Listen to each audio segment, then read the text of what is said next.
mas pinabilis at mas inilapit na serbisyo para sa mga Sanosenyo. Yan ang laging hangad ng pamahalaang lungsod sa pamumuno ni Mayor Florida Ate Rida Robes.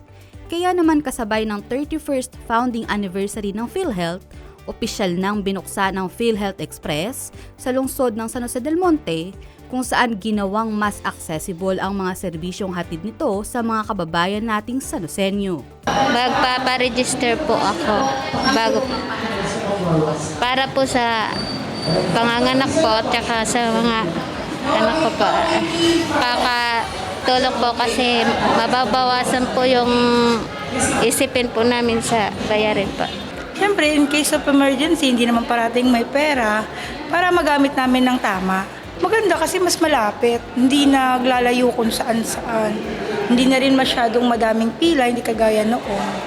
Kabilang sina Karen at Jay Vidal sa mga Sanosenyong agad nabigyan ng serbisyo sa pagbubukas ng bagong opisina ng PhilHealth Express nitong Miyerkules, February 11 sa may City Action Center, Barangay Francisco Homes, Giho.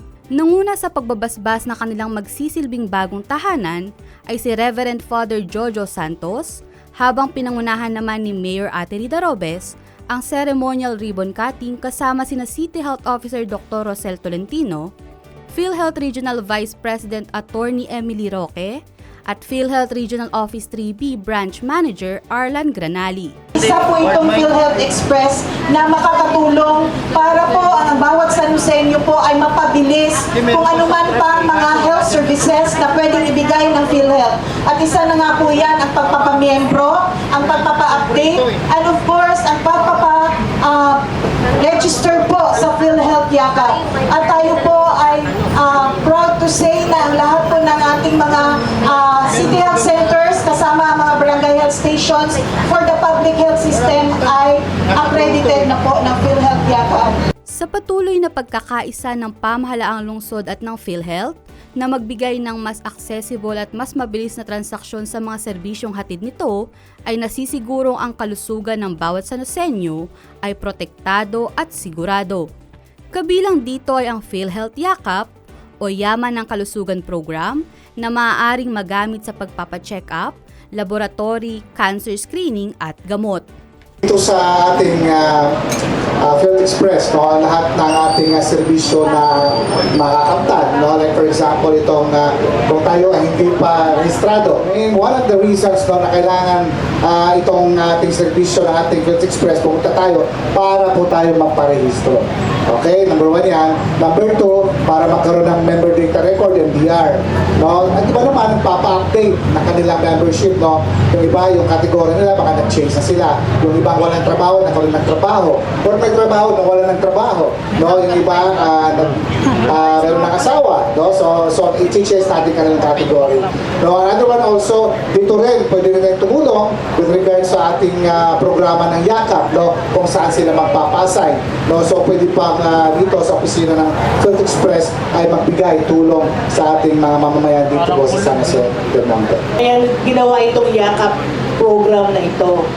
Ang primary care benefit, so dapat pag may mga ubo, sipon pa lang o mga mild na sakit, may alaga na ang bawat Pilipino para hindi na lumala. So yun ang goal ni PhilHealth sa Yakap, na sana ba huwag mangyari, so bago lumala o para hindi kayo magkaroon ng malalang sakit, maalagaan na kayo.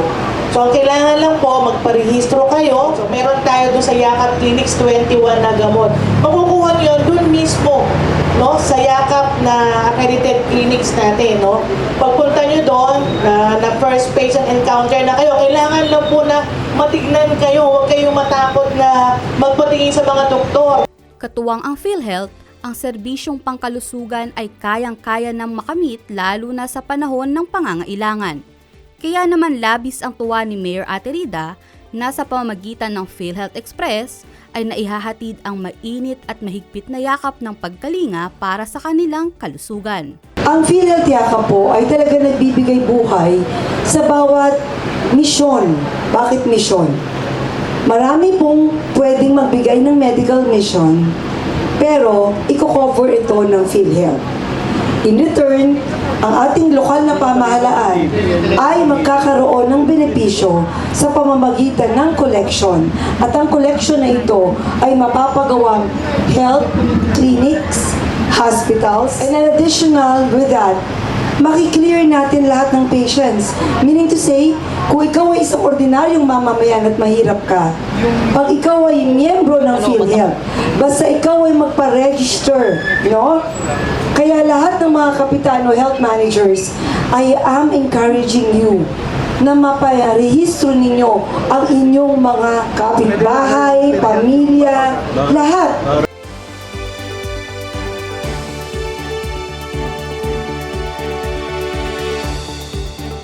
Sa pagbubukas ng bagong opisina ng PhilHealth Express dito sa may City Action Center, asahan ang mas pinalawak, mas pinabilis at mas inilapit na serbisyong hatid ng PhilHealth sa mga Sanosenyo. Para sa Balitang Sanosenyo, ako si Narlen Mabanglo, Public Information Office. Yan ang mga kaganapan at detalyeng dapat alam mo sa Sanosenyo. Para sa napapanahong balita at impormasyon, doble aksyon at solusyon, mag-subscribe na sa mga official social media pages ng pamahalaan lungsod ng San Jose del Monte, Bulacan. Maraming salamat, Arias Sanosenyo.